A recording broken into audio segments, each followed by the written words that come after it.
Bonsoir à tous, bienvenue dans la rétrospective environnementale. Voici les titres. Suite aux fortes pluies qui ont causé d'importantes inondations à Lomé au Togo, la ministre chargée de l'eau et de l'assainissement, Mila Aziablé, a effectué une visite sur le terrain. Un plan d'assistance a été annoncé afin d'adopter un soutien aux populations touchées. À Madagascar, les populations souffrent des pénuries d'eau. La Banque mondiale intervient dans la gestion de cette crise avec un financement de plus de 200 millions d'euros. Les détails à suivre. Et puis au Kenya, les populations étaient dans les rues pour manifester contre la construction de la première centrale nucléaire. Ils évoquent les risques environnementaux et sanitaires liés à ce projet.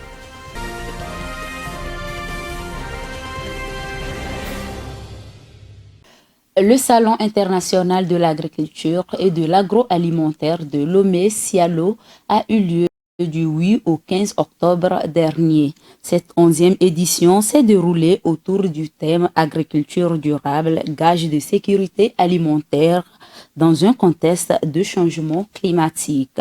Ce salon vise à soutenir et à promouvoir les initiatives agricoles et l'entrepreneuriat des jeunes et des femmes. Le point avec Irène Papadina.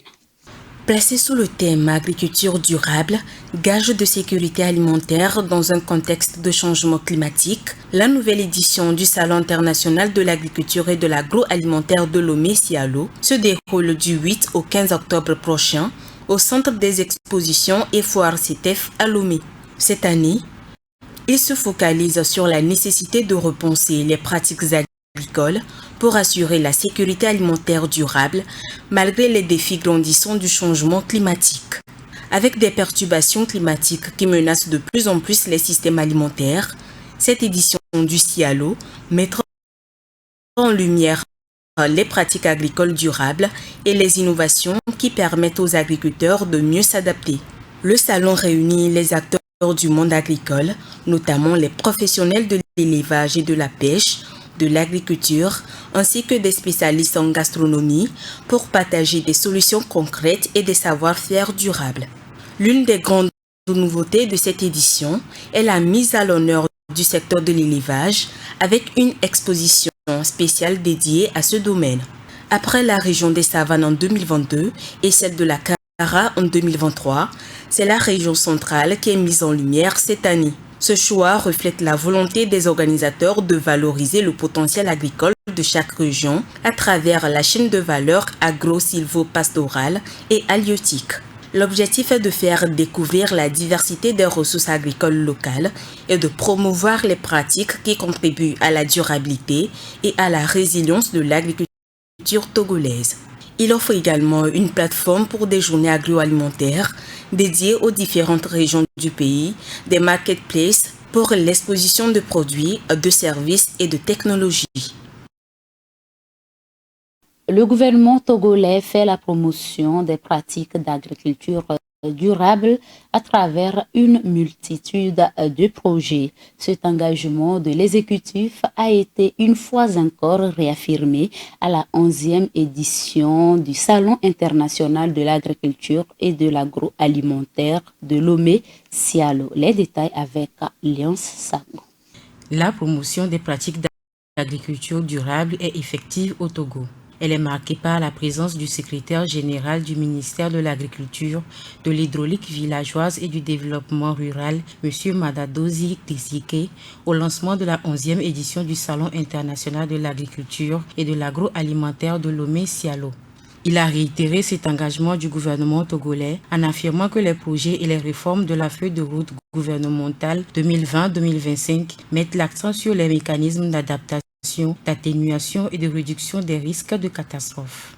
Selon lui, il est plus qu'urgent de redoubler d'efforts en vue d'atteindre les objectifs fixés face aux différentes crises climatiques, sanitaires et sécuritaires que connaît le monde.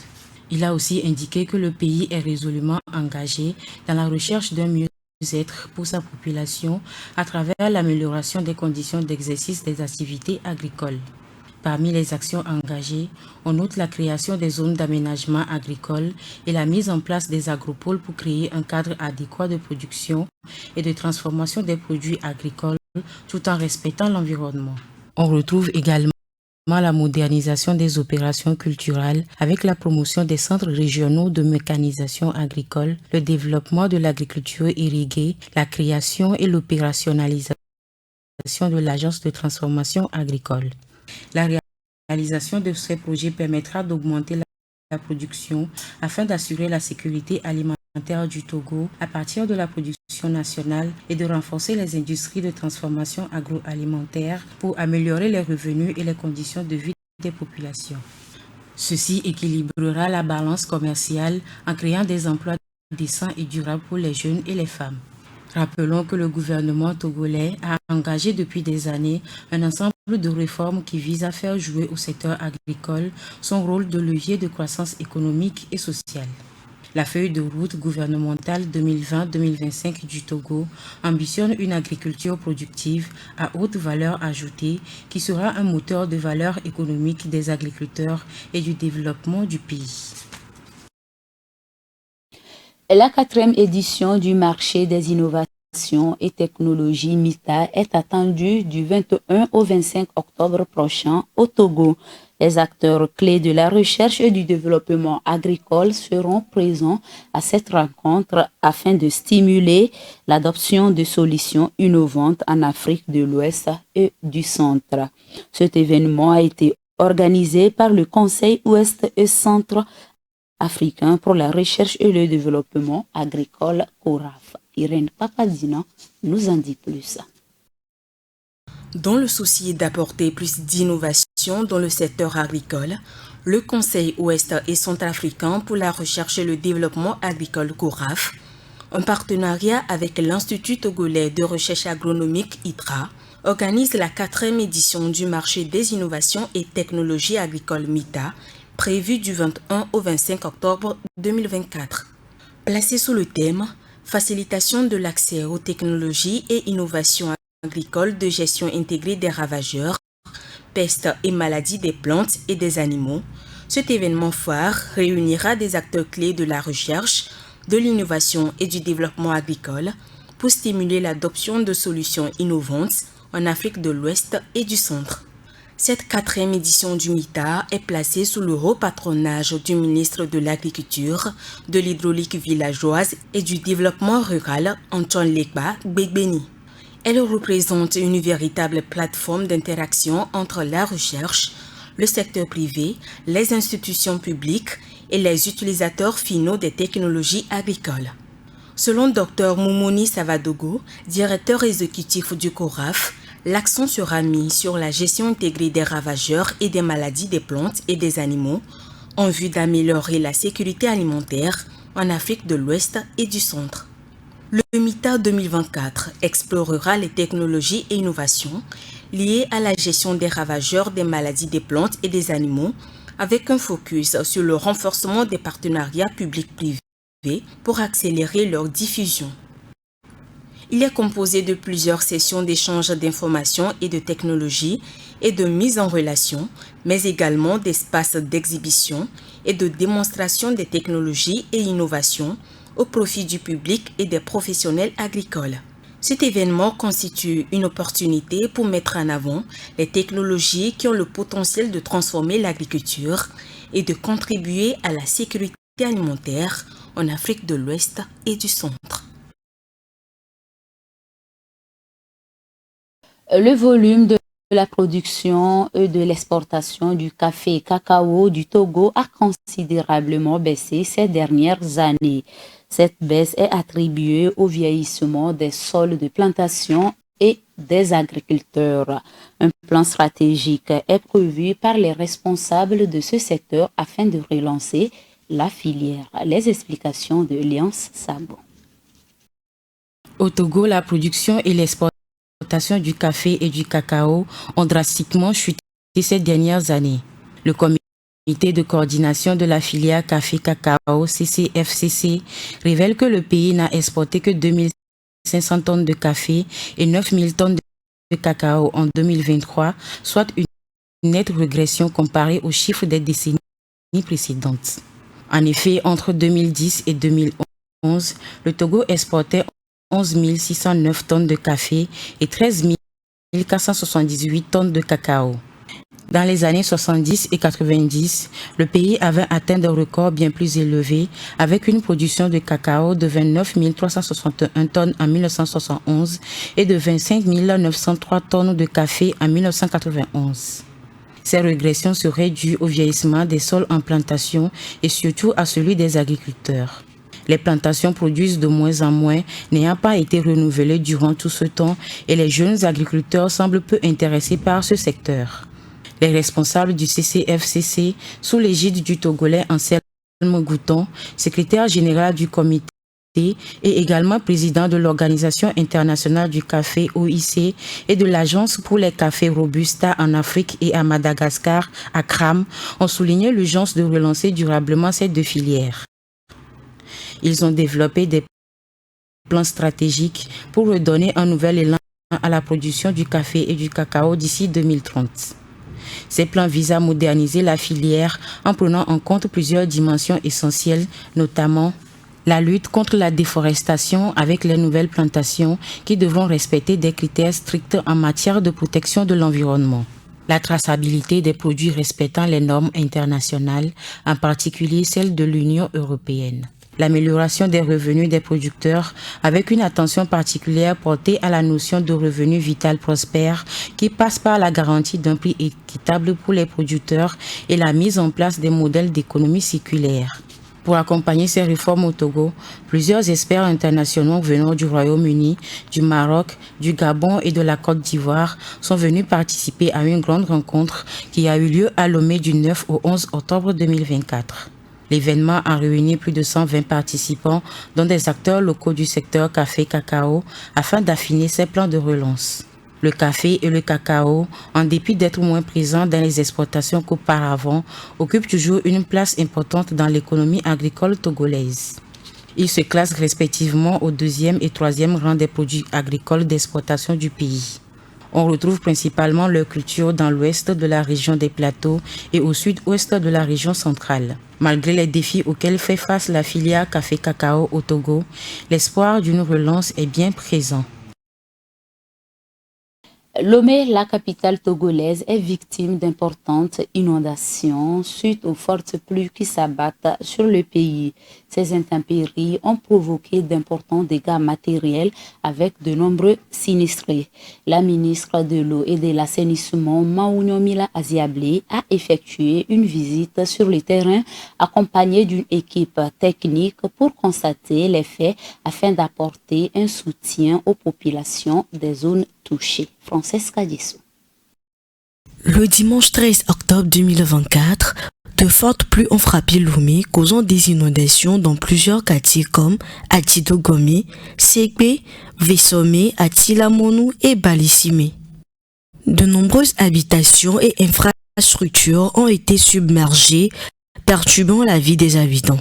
La ministre de l'eau et de l'assainissement, Maounyou Aziablé, s'est rendue sur place pour évaluer la situation et apporter le soutien du gouvernement aux sinistrés. Elle les a rencontrés, exprimé la compassion du gouvernement et réaffirmé l'engagement à trouver des solutions durables face à ces inondations récurrentes. Madame la ministre a également souligné l'importance du respect des normes urbanisme, rappelant que construire dans des zones inondables ou sans permis aggrave les risques. Des mesures immédiates sont prises pour débloquer les voies et évacuer les eaux, et un plan d'assistance pour les sinistrés est en préparation.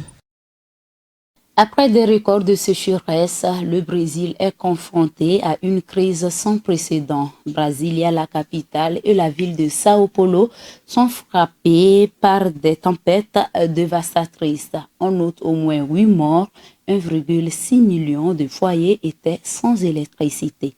Les précisions avec Honoré Kata. Au Brésil, l'atmosphère est lourdement chargée d'angoisse. Depuis vendredi, plusieurs régions du centre et du sud-est du pays subissent de fortes tempêtes. D'après l'Institut national de météorologie, ces intempéries se caractérisent par des pluies importantes atteignant jusqu'à 100 mm par jour, des vents soufflant à plus de 100 km/h et des chutes de grêle. Le bilan provisoire fait état d'au moins 8 décès, principalement dans l'état de Sao Paulo, le plus peuplé du pays. La majorité des victimes de la ville ont perdu la vie à cause de chutes d'arbres ou d'effondrements de murs selon la défense civile. À Brasilia, la capitale, un soldat est mort et un autre blessé après la chute d'un arbre alors qu'il retirait un drapeau devant le quartier général de la police militaire. Les tempêtes ont également causé des perturbations majeures dans l'approvisionnement en électricité. À Sao Paulo, environ 1,6 million de foyers sont privés de courant selon le groupe énergétique Enel. Certains tronçons du réseau ont été sérieusement endommagés, nécessitant la reconstruction de kilomètres de câbles ainsi que les remplacements de poteaux et de transformateurs, a également précisé la société dans un communiqué. Les infrastructures publiques n'ont pas été épargnées. Dans la capitale, les fuites d'eau ont affecté la Chambre des députés, obligeant certains fonctionnaires à ouvrir des parapluies en pleine séance plénière, une scène relayée par les médias et les réseaux sociaux. Ce déchaînement climatique survient dans un contexte de sécheresse historique. En effet, le Brésil venait de traverser l'une des pires périodes de sécheresse jamais enregistrées avec un record de 165 jours sans la moindre pluie dans la capitale. Alors que les pluies continuent de s'abattre sur le pays, les autorités restent en état d'alerte maximale face à de nouvelles intempéries. Dans l'actualité également, l'Université de Lomé a abrité du 8 au 10 octobre dernier la deuxième conférence internationale sur l'économie circulaire, les énergies renouvelables et l'hydrogène vert en Afrique. Cette rencontre visait à encourager la transition vers des carburants durables et renouvelables à travers l'Afrique. Elle est financée par le ministère fédéral allemand de l'Éducation et de la recherche. Pour en parler, Francesca Disso. La conférence internationale sur l'économie circulaire, les énergies renouvelables et l'hydrogène vert en Afrique, ICER Africa 24, s'est déroulée à l'Université de Lomé du 8 au 10 octobre 2024. Il a réuni des spécialistes de plusieurs pays africains et européens.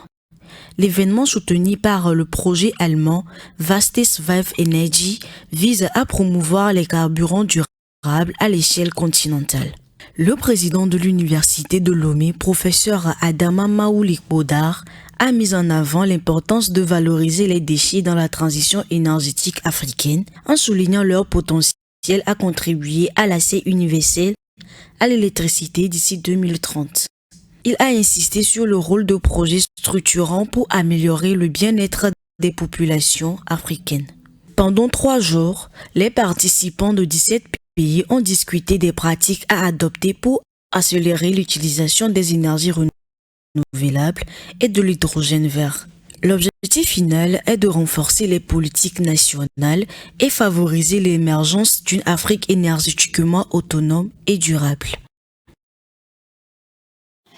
La capitale malgache et ses villes voisines souffrent de pénurie d'eau. Pour apporter une solution à cette crise, le président de la République, Ange Rajouel, et la Banque mondiale ont eu des discussions. Plus de 200 millions d'euros seront octroyés par l'institution financière afin d'améliorer l'accès à l'eau pour les malgaches. Suivant. La Banque mondiale vient en aide à Madagascar avec un financement de plus de 200 millions d'euros pour lutter contre les pénuries d'eau à Antananarivo et ses alentours. Une réunion stratégique s'est tenue entre le président de Madagascar, Ange Rajouel, et une délégation de la Banque mondiale. L'objectif était de poser les bases d'une réponse immédiate et durable à cette crise hydrique qui affecte quotidiennement le pays. En effet, la capitale malgache souffre d'un manque criant de 100 000 mètres cubes d'eau par jour, presque la moitié de ses besoins en eau. Dans l'immédiat, le plan d'urgence inclut le déploiement renforcé des camions-citernes pour alimenter la ville. En plus des 8 véhicules de la Compagnie nationale d'eau, l'État en ajoute 10 supplémentaires, tandis que la Banque mondiale mobilise 4 unités. Des groupes électrogènes seront installés dans les stations de pompage afin de garantir la continuité de l'approvisionnement en eau malgré les fréquentes coupures d'électricité qui obligent les équipes à rouvrir les vannes progressivement, un processus qui prend souvent jusqu'à 3 heures. Mais la réponse ne s'arrête pas à ces mesures temporaires. Pour un futur plus stable, 3 forages sont planifiés afin de fournir 2400 mètres cubes d'eau supplémentaires par jour. 2 nouvelles stations de traitement d'eau ainsi qu'une station de pompage verra également le jour. Par ailleurs, un chantier majeur de rénovation de 78 km de conduites permettra de lutter contre les pertes d'eau liées aux fuites qui représentent actuellement 20% de la production totale. 5 pays de l'Afrique australe, à savoir les Lesotho, le Malawi, la Namibie et le Zimbabwe, sont en proie aux catastrophes suite à la sécheresse et à la famine. Ces pays souffrant depuis des mois sont en attente des aides internationales. Kata Honoré. Dans le sillage de la sécheresse implacable qui frappe l'Afrique australe depuis des mois, une catastrophe humanitaire se profile. L'absence prolongée de précipitations causée par le phénomène climatique El Niño a plongé la région dans une crise alimentaire alarmante. Des millions de personnes, dont la plupart dépendent d'une agriculture de subsistance, sont désormais confrontées à une pénurie de nourriture. Pour de nombreuses communautés, il s'agit de la pire crise alimentaire depuis des décennies. En Afrique australe, le mois d'octobre marque le début de la période de soudure et chaque mois devrait être pire que le précédent jusqu'aux récoltes de l'année prochaine en mars et avril. Selon le Programme alimentaire mondial, près de 21 millions d'enfants souffrent de malnutrition suite à l'échec des récoltes. Face à cette situation dramatique, les gouvernements des pays affectés se tournent vers la communauté internationale pour demander de l'aide. Un nombre record de pays, Lesotho, Malawi, Namibie, Zambie, Zimbabwe, ont tous déclaré que leur crise de la faim était une catastrophe et ont demandé une aide humanitaire internationale. L'Angola et le Mozambique sont également gravement touchés. Pour répondre à cette situation d'urgence, le PAM estime avoir besoin de 369 millions de dollars, mais n'a reçu jusqu'à présent qu'un centième de cette somme. Les donateurs tardent à réagir, mettant en péril des millions de vies. Plusieurs Kenyans composés des écologistes ont protesté contre le projet de la première centrale nucléaire au nord-est du pays. L'installation de cette centrale, selon les manifestants, aura des impacts négatifs considérables sur les habitants et l'environnement. La centrale de 1000 MW prévue en 2027 devrait combler le déficit énergétique du Kenya d'ici 2034. Les images. De nombreux Kenyans ont manifesté le 11 octobre 2024 contre le projet de construction de la première centrale nucléaire dans le pays. Cette centrale, qui devrait être construite à Kilifi, une ville située à environ 522 km au nord-est de la capitale Nairobi, aura des conséquences sur la santé de la population et sur l'environnement, selon les écologistes. Nous pensons que ce projet aura de nombreux effets négatifs. Des enfants mal formés naîtront dans la région, les poissons mourront et notre forêt d'Arabuko-Sokoke, connue pour abriter des oiseaux venus de l'étranger, sera perdue. La centrale nucléaire nous causera plus de mal que de bien. Des inquiétudes portent également sur le manque de transparence du projet. Alors que les populations craignent d'être délogées, les acteurs de la pêche et du tourisme soulèvent également les risques de radiation et les menaces sur les écosystèmes marins. Cela va tuer des poissons. Je suis pêcheur depuis 20 ans et je survis grâce à la pêche. S'ils construisent une centrale nucléaire, les sites de reproduction des poissons seront tous détruits. Notre principale source de revenus ici est l'écotourisme. Nous dépendons de l'environnement. Nous hébergeons la seule forêt côtière d'Afrique de l'Est. Nous hébergeons le parc marin de Watamu. Nous hébergeons la plus grande plantation de mangroves du Kenya. Nous ne voulons pas que le nucléaire vienne gâcher notre écosystème. La manifestation conduite par l'organisation Muslim for Human Rights s'est prolongée jusqu'au bureau du gouvernement du comté où les manifestants ont laissé une pétition opposant ce projet. La construction de la centrale nucléaire de 1000 MW prévue pour 2027 au Kenya devrait être opérationnelle d'ici 2024 au coût de 3,8 milliards de dollars américains. Et c'est sur ces images que se referme cette édition. Merci à vous de l'avoir suivi. Prenez soin de vous. Great TV International, we revive the environment.